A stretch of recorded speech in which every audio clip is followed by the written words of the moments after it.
स्वामी विवेकानंद प्रखर स्वाभिमानी थे। यदि कोई व्यक्ति अनावश्यक रूप से उन्हें बेचारा भारतीय समझकर अपमानित करने पर उतर आए तो वे उसे आड़े हाथों लेते थे। इस बारे में अनेक घटनाएं प्रसिद्ध हैं। एक बार वे राजपुताना में रेल यात्रा कर रहे थे। उनके सामने वाली सीट पर दो यूरोपियन बैठे थे। वे अपने मद में चूर थे और स्वामी जी की वेशभूषा को देखकर उनकी खिल्ली उड़ाने को उतारू थे। वे अंग्रेजी में बातें करते रहे और स्वामी जी का मजाक उड़ाते रहे। स्वामी जी अनजान बने बैठे रहे। आगे एक स्टेशन आया तो स्वामी जी को स्टेशन मास्टर दिखाई दिया। उन्होंने उसे बुलाया और अंग्रेजी में एक गिलास पानी पिलवाने की प्रार्थना की। उनके मुंह से अंग्रेजी सुनकर दोनों यूरोपियन हक्के बक्के रह गए। उन्हें महसूस हुआ कि स्वामी जी ने उनकी ऊल जलूल सारी बातें समझ ली होंगी। अतः उन्होंने क्षमा मांगते हुए उनसे पूछा कि जब हम आपके बारे में ऊट पटांग बकवास कर रहे थे तो आप अनजान क्यों बने रहे? विवेकानंद ने कहा, यह कोई पहला अवसर नहीं है कि मैं मूर्खों से मिला हूं। चप्पे चप्पे पर आप जैसे मूर्खों से पाला पड़ता रहता है। यह सुनते ही उनका क्षमा भाव तो जाता रहा और वे ऐंठ गए, परंतु थे निरुत्तर। उनका दिल किया कि स्वामी जी को उठाकर बाहर फेंक दें, परंतु स्वामी जी का दृढ़ शरीर देखा तो अपमान गटक गए और दुबक कर बैठ गए।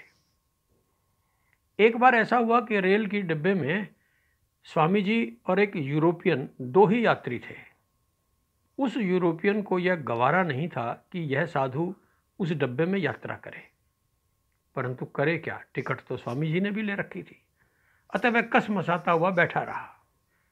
उसने देखा कि स्वामी जी के जूते धूल धूसरित हैं। उनकी वेशभूषा को देखकर वह मन ही मन कुढ़ने लगा, परंतु करता क्या। अचानक एक मौका आ गया। उसने देखा कि स्वामी जी को नींद आ गई है। उनके जूते नीचे रखे हैं। उसने जूते उठाए और गाड़ी से बाहर फेंक दिए। फिर वह ऐसे पसर गया जैसे तीर्थ हो आया हो। स्वामी जी उठे। उन्होंने जूता तलाशा, परंतु वह कहाँ मिलता। उन्होंने उस यूरोपियन से पूछा, मेरा जूता आपने देखा है? यूरोपियन ने घृणा से मुंह बनाते हुए कहा, तुम्हारे जूते देखने लायक होते तो देखता। मुझसे पूछता है जूता कहाँ है? स्वामी जी ने महसूस कर लिया कि इसी आदमी ने ही शरारत की है, परंतु बिना प्रमाण के वे क्या कहते। चुपचाप मन मसोस कर बैठ गए। थोड़ी देर बाद यूरोपियन को नींद आ गई। अब स्वामी जी उठे। उसका कोट टंगा हुआ था। उन्होंने वह कोट उतारा और खिड़की से बाहर फेंक दिया और निश्चिंत होकर बैठ गए। यूरोपियन की नींद खुली तो कोट गायब था। उसने पूछा, मेरा कोट कहाँ चला गया? स्वामी जी ने कहा, वह मेरे जूते ढूंढने के लिए बाहर कूद गया है। अब उसकी हालत देखने वाली थी। वह कुछ कर नहीं सकता था। एक बार की बात है कि स्वामी जी और मुंशी जगमोहन लाल रेलगाड़ी में बैठकर गाड़ी के चलने की इंतजार कर रहे थे। उनके एक बंगाली मित्र उन्हें छोड़ने के लिए आए हुए थे। वे भी डब्बे में बैठे थे। एक अंग्रेज टिकट निरीक्षक आया और उन सज्जन को डिब्बे से बाहर जाने के लिए कहने लगा। उस सज्जन ने बताया कि वह भी रेल कर्मचारी है, परंतु टिकट निरीक्षक ने बड़ी रुखाई से उसे बाहर जाने के लिए कहा। स्वामी जी से रहा नहीं गया। उन्होंने उन मित्र का बचाव किया। इस पर टिकट निरीक्षक अपने मद में बोला, तुम काहे बात करते हो? स्वामी जी को तुम संबोधन अखरा। वे भड़क कर अंग्रेजी में बोले, तुम्हें उच्च श्रेणी के यात्रियों से बोलना ही नहीं आता? तुम किसे कहते हैं? अब टिकट चेकर शक पकाया। अंग्रेजी सुनकर तो घबराया ही। अतः बोला, मुझे खेद है कि मैं ये भाषा ठीक से नहीं जानता। मैं तो केवल यही चाहता था कि यह आदमी। बस स्वामी जी को एक और आघात करने का मौका मिल गया। बोले, तुम्हें हिंदी ही नहीं अंग्रेजी भी नहीं आती। तुम जिसे आदमी कह रहे हो वे एक सज्जन हैं। तुमने इनका अपमान किया है। इसकी शिकायत मैं तुम्हारे बड़े अफसर से करूंगा। यह सुनते ही वह टिकट निरीक्षक दुम दबाकर ऐसा भागा कि फिर पूरी यात्रा में उस डिब्बे में नहीं आया। स्वामी जी ने बाबू जगमोहन लाल से कहा, इन यूरोपियनों के साथ व्यवहार करते हुए हमें अपने स्वाभिमान का हमेशा ध्यान करना चाहिए, वरना तो कायरता के कारण पग पग पर अपमान सहना पड़ेगा। सभ्यता में हिंदू लोग किसी भी जाति से कम नहीं हैं। विवेकानंद के बचपन के एक मित्र थे, योगेश चंद्र दत्त। वे एक दिन विवेकानंद से मिलने के लिए आए।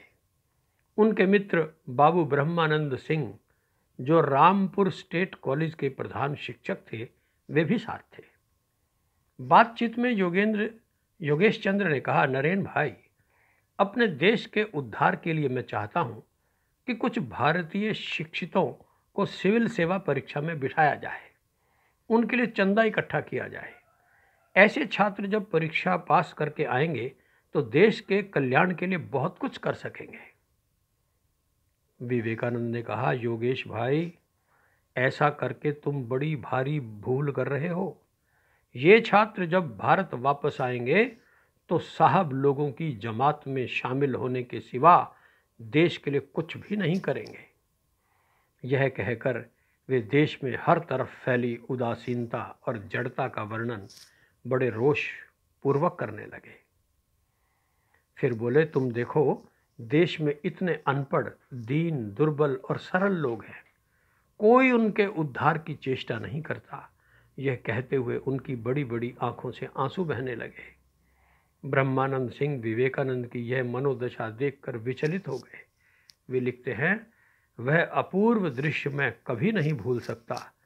स्वामी जी यद्यपि संसार त्यागी थे, फिर भी जैसे सारा भारत उनके हृदय में व्याप्त था, उनके एक एक स्पंदन में भारत स्पंदित होता था।